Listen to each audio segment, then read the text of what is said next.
تو جب یہ میلاد شریف نہ حضور نے کیا نہ صحابہ نے کیا، اگر یہ میلاد شریف کرنا اچھی بات ہوتی، اچھی چیز ہوتی، تو یقیناً صحابہ ضرور کرتے، یقیناً رسول پاک ضرور کرتے، اور خود نہیں کیا تو کم سے کم حضور کو حکم دینا چاہیے تھا۔ تو معلوم یہ ہوا کہ یہ میلاد شریف کرنا بدعت ہے، اس لیے کہ نہ قرآن میں ہے، نہ حدیث میں ہے، نہ رسول اللہ نے کہا، نہ کسی صحابی نے کہا۔ تو اس قسم کی باتیں کہہ کر کے سیدھے سادے مسلمانوں کو وہ بہکا دیتے ہیں۔ نتیجہ کیا ہوتا ہے اس کا؟ وہ لوگ ان کی بات کو مان لیتے ہیں اور جم جاتے ہیں، ایک نیک کام سے دور ہو جاتے ہیں۔ اے عزیزو، دیکھو کچھ چیزیں ایسی ہیں کہ جو چیزیں آپ کو رسول کی سنت میں نہیں ملیں گی، بلکہ وہ صحابہ کرام کی سنت میں آپ کو دیکھنا پڑے گا۔ مثال کے طور پر اللہ کے رسول یہ تو ارشاد فرمائیں گے، فَاتَّبِعُونِي فَاتَّبِعُونِي فَاتَّبِعُونِي، میری اتباع کرو، میری پیروی کرو، میری اطاعت کرو۔ کیسے کرو؟ تو حضور اپنی اطاعت خود کر کے نہیں بتائیں گے کہ اس طرح اطاعت کرو گے، بلکہ یہ طریقہ آپ کو صحابہ کرام سے سیکھنا ہوگا کہ کس طرح صحابہ کرام نے حضور صلی اللہ علیہ وسلم کی اطاعت فرمائی۔ حضور یہ تو ضرور ارشاد فرمائیں گے، اطیعونی اطیعونی، میری اتباع، میری پیروی کرو، میری پیروی کرو۔ کس طرح پیروی کرو؟ تو حضور اپنی خود پیروی کر کے نہیں بتائیں گے، بلکہ پیروی کا طریقہ آپ کو صحابہ کرام سے سیکھنا پڑے گا کہ صحابہ کرام نے کس طرح اللہ کے رسول کی پیروی کی۔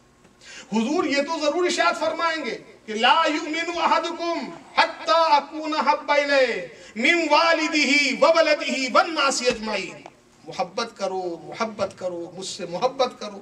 کس طرح محبت کرے؟ تو حضور اپنی محبت خود کر کے نہیں بتائیں گے آپ کو، بلکہ آپ کو محبت کا طریقہ صحابہ کرام سے دینا ہوگا۔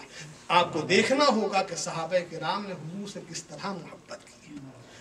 تو اسی طرح میرے دوستو کچھ باتیں ایسی ہوتی ہیں کہ جو کی تو جاتی ہیں، مگر ان کے کرنے کے لیے کسی کے حکم کا انتظار نہیں کرنا پڑتا۔ کچھ باتیں ایسی ہیں کہ جو کی جاتی ہیں، مگر ان کے کرنے کے لیے کسی کے حکم کا انتظار نہیں کرنا پڑتا۔ مثال کے طور پر امجد بھائی، احمد بھائی ایک ہفتے سے باہر گئے تھے۔ ایک ہفتے کے بعد جب اپنے کام سے لوٹے اور جیسے ہی انہوں نے بریف کیس رکھا تو کیا دیکھا؟ ماں کھانس رہی۔ ماں کی نس پر ہاتھ رکھا تو بخار محسوس ہوا۔ یہ فوراً گئے ڈاکٹر کے پاس اور جا کر کے ڈاکٹر سے حال کہا اور لا کر کے ماں کو دوا دے دی۔ ماں نے دوا کی، اس کو شفا مل گئی، ماں کو سکون مل گیا۔ مجھے بتاؤ، یہ جو امجد بھائی نے جو کام کیا، کیا ماں نے ان سے کہا تھا کہ تم ڈاکٹر کے پاس جاؤ دوا لے کر کے آؤ؟ ماں نے تو نہیں کہا تھا، یہ خود گئے۔ کیوں؟ وجہ کیا؟ تو جواب یہی دے کہ مولانا صاحب سیدھی سی بات ہے، میری ماں ہے، میں اس کا بیٹا ہوں۔ میں نے جب ماں کو تکلیف کے اندر دیکھا تو محبت کا تقاضا یہی ہے کہ ماں چاہے کہے چاہے نہ کہے میں دوا لا کر کے دے دوں۔ میری وفاداری کا تقاضا یہی ہے کہ ماں چاہے دوا لانے کو کہے چاہے نہ لانے کو کہے، مگر میں دوا لا کر کے پیش کر دوں۔ میری غلامی کا تقاضا یہی ہے کہ ماں چاہے کہے چاہے نہ کہے، لیکن میں دوا لا کر کے پیش کر دوں۔ تو اے عزیزو، بلا تشبیہ بلا تمثیل، سرور کائنات جناب محمد الرسول اللہ صلی اللہ تعالی علیہ وسلم کی سیرت پاک کو آپ سے زیادہ غیر پڑھتے ہیں، آپ سے زیادہ بیگانے پڑھتے ہیں۔ آپ اتنی سیرت پاک کو نہیں جانتے جتنا غیر جانتے ہیں۔ اور میلاد نام ہے حضور کی تعریف کا، میلاد نام ہے حضور کے معجزات کو بیان کرنے کا، میلاد نام ہے حضور کی صفات کو بیان کرنے کا، میلاد نام ہے حضور کی بعثت پاک کے مقصد کو بیان کرنے کا۔ تو میلاد میں حضور کی تعریف ہوتی ہے نا، تو اب اگر میرے رسول یہ ارشاد فرماتے کہ اے میرے امتیوں تم میرا میلاد کیا کرو، تو یہ آج کا نوجوان آپ کی باہیں پکڑ کر کے یہ کہتا کہ اے رسول کا کلمہ پڑھنے والوں، اے رسول کی نعتوں کے گیت گانے والوں، اور اے رسول کی محبت میں اپنے تن من دھن کی بازی لگانے والوں، ارے تمہارا رسول تو اتنا ستائش پسند تھا، اتنا تعریف پسند تھا کہ اپنی امت سے اپنے میلاد کی اپیل کیا کرتا تھا۔ اس چیز کو میرے سرکار دیکھ رہے ہیں، اس لیے حضور ارشاد فرماتے ہیں کہ اے میرے امتیوں، میلاد کرنا یہ میرے کہنے کی بات نہیں، غلاموں کے کرنے کی بات ہے۔ اللہم صلی علی سیدنا مولانا محمد وعلی آل سیدنا مولانا محمد کما تحب و ترضی بان تصلی علیہ صلاۃ و سلاما علیک یا رسول اللہ۔ تو یہ تو ہم غلاموں کے کرنے کی بات ہے بھائی، ہم سرکار حکم دے اس کا انتظار نہیں کریں گے، یہ ہماری محبت کا تقاضا ہے، ہماری وفاداری کا تقاضا ہے، ہماری غلامی کا تقاضا ہے۔